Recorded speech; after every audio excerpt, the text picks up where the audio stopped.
Yeah, we did this 2 shows ago. We were talking about just Mount Rushmore of, I believe, all-time LSU football players, and we had thought maybe we should just go position by position. So Grant had me text him, or Grant had me text my Mount Rushmore of LSU quarterbacks, just quarterbacks only. Uh, might be a controversial take, but I'm going to have Joe Burrow on there. Might be controversial, but I'm going to have Jaden Daniels on there. I feel like the whole Heisman Trophy thing, that's probably more than deserving of a spot on my fictitious Mount Rushmore. I had struggled. I'm gonna shout out the old heads out there. I'm gonna put Y.A. Tittle out there, Mhm. and I'm gonna put Burt Jones on there. I mean, for a while, Burt Jones was LSU's best ever quarterback, at least NFL is concerned. Shout out to that MVP that he wore way back when for the Colts. It actually looks like Grant and I have a pretty much the same. You know what, Grant? I actually thought about doing Tommy Hodson, so I'm glad that we Yeah. get him on the same wavevelength. Let me pull up yours. Earthquaking, ever heard of it? Yeah, hold on, let me pull up yours. Hold on, because I did a lot of visuals. Give me 1 second. But yeah, Zach, I actually like that. Of course, it's painfully obvious that you had to put up Jane Daniels and Joe Burrow. I mean, they won the Heisman. I mean, it's as simple as that. They both won the Heisman. Um, you're probably your two most prolific quarterbacks in LSU history. And my computer's lagging. My God. But let's see. Which one was it? Is it this one or is it 7? Okay, so 6. This is it. Bang. Perfect. There we go.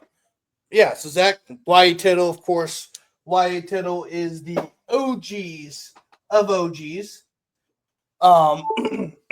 Burt Jones, from guys who may not be familiar, Burt Jones was the one that threw the famous game-winning touchdown pass to, I believe it was Brad Davis, not Brad Davis, offensive line coach, but Brad Davis, the running back in the 70s, for the game-winning touchdown, and what was a controversial ending because there was I think it was like there was time ran out, but then for some reason there's still time left on the clock. And there's a joke that like if you I think it was driving, you go over to Louisiana, make sure to draw your clock 4 seconds back or whatever. I got the actual like quote, but but he's the one that threw the game winning touchdown pass. Of course, he was an All-American quarterback for LSU, and of course ended up being the #1 overall pick and also the NFL MVP.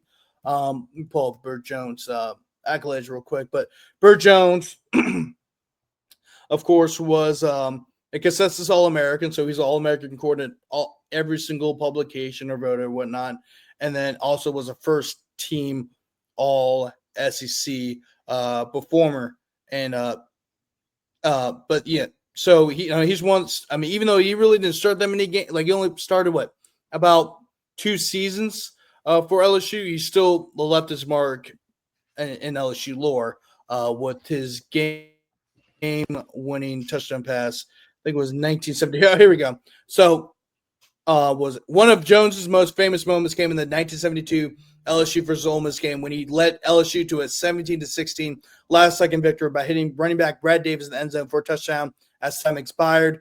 But there was I forgot the controversy. I gotta find it.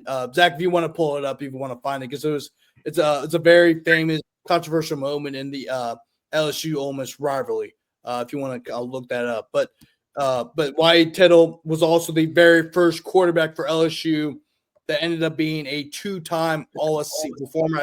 I know it's the 1940s, but again, he was the OG of OG of OG of OG of OG quarterbacks in LSU history. And he also, I believe, may have been the first round quarterback for LSU in LSU history. And they ended up being a Pro Hall of Famer for LSU. He may have been the first one too, Zach, but he was he was a 7-time Pro Bowler. He spent most of his career with the 49ers and spent his last 4 seasons with the New York Giants. And he actually won the most valuable player with the New York Giants in 1963, but he was also 4-time first-team All-Pro, 7-time Pro Bowler, 3-time NFL passing touchdowns leader, and 2-time NFL completion percentage leader. So he's a very prolific quarterback, not only for LSU, but for the NFL as well. I know that was kind of a different time for the NFL, in terms of the NFL, but once again, he is the OG of OG quarterbacks for LSU. And let me look if he actually is the. No, he's the second. He was the second behind Steve Van Buren. But once again, but he was the first LSU quarterback to be inducted to the Pro Football Hall of Fame, and won't be the last. Not gonna lie. But Zach, go ahead.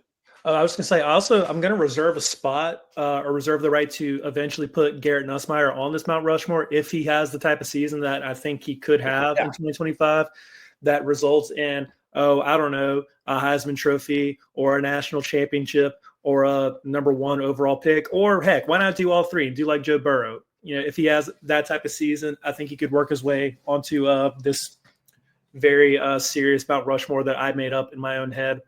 I also thought about giving some love to Jamarcus Russell, maybe the best arm that LSU's ever had. And the story, his pro day, he hit the goalpost from like 80 yards away on one knee. But I don't know. I mean, the whole NFL thing just soured everyone's memory of it, I feel, or I fear. Yeah. Yeah. I mean, yeah. So, I mean, that's a pretty impressive Mount Rushmore. And that's the thing about LSU. Like, of course, you got the two bona fide ones, Jayden Daniels, Joe Burrow. But then, once you start going on the list, like, okay, who do I put over? But, I think there's still a lot of good options at quarterback. And eventually, once we get to running backs, that's where running backs, receivers, that's where you start maybe getting to a little bit of controversy. Because what do you describe as, do you go off of college stat? Well, like, what is the criteria for picking, your Mount Rushmore? Do you, and I think that when you go for Mount Rushmore, you have to go off of accomplishments in college, whether it's, not only just stats, but also accolades as well, and the impact that he may have had on the program. And that's what I kind of did with my list. Of course, mine's a little bit different, about the same as Zach, but a little bit different. Of course, you still have to go Wyatt Tittle, one of the OGs of the quarterbacking the LSU program. Of course, and you also have to go with Joe Burrow and Jayden Daniels. Not really that hard to explain, Zach. I mean, they both won the Heisman. Of course, Joe Burrow was the quarterback for the legendary 2019 team, which may be the best team in college football history, depending on who you talk to. Although you can make the case for 01 Miami and 1995 Nebraska, but if you can't agree on who's the best team of all time, it is certainly the greatest offense that college football has ever seen. And then, of course, Jayden Daniels may be the most dynamic player that has ever played at LSU. You can make a strong case for that. And if he had a defense, you can make the case that he may have had a better season than Joe Burrow. And I'm not even joking. Just given the fact that he ran for 1,200. What was his final stat? I know he passed for nearly, because if you played a playoff game, right? Hypothetically, let's say LSU had the season they played an SEC championship or in the playoff, he would have thrown for over 4,000 yards. I mean, but Jayden Daniels, if I'm looking at his stats, actually, he passed for over 3,800 yards, and he ran for 1,100 yards. And if that team actually ended up living up to expectations, he may have shattered a lot of records. I mean, what he did was incredible in just 12 games for LSU. But where my list differs from Zach is the addition of Tommy Hudson. Tommy Hudson is one of, if not the most accomplished quarterback in LSU history, and rightfully so. He's still LSU's all-time yardage leader with 9,115 yards, and he threw for 2,000 yards in every single season. Remember, different era of college football, different era of football in general, right? If back then, throwing for 2,000 yards in 3 straight seasons was almost like throwing for 3,700 in 3 seasons in today's college football, right? Biggest different game back then. People were still running the wishbone. It's still very, very different time in college football. But if he's LSU's all-time leader in yardage, and he's in the top 5 for almost every single passing category in LSU history, but also was an SEC Freshman of the Year, and still is, the only LSU quarterback to be a 3-time All-SEC quarterback. Only one. Not Joe Burrow, not Jane Daniels. Now, Wyatt Taylor was a 2-time, but never 3. Burt Jones, only one. Jamarcus Russell. I don't even think Jamarcus Russell even made All-SEC. He may have 1 year. No, he was first team All-SEC in 2006. But you also got to think about this. Between 2008 and 2018, LSU was considered a quarterback grade. I mean, if you really think about it. Yeah, and then Danny Etley changed everything. Sort of. Sort of. Well, he was definitely an improvement. I mean, he was definitely an improvement over Jordan Jefferson and what's the other guy's name? Jarrett Lee. Jarrett Lee and Anthony I thought about Jennings putting on there as like a homage to that really fun 2013 season. It was Zach Mettenberger had some good years too. And really, Zach Mettenberger, he was robbed of, TJ Yeldon. It was a combination of TJ Yeldon and having your head coach be Les Miles.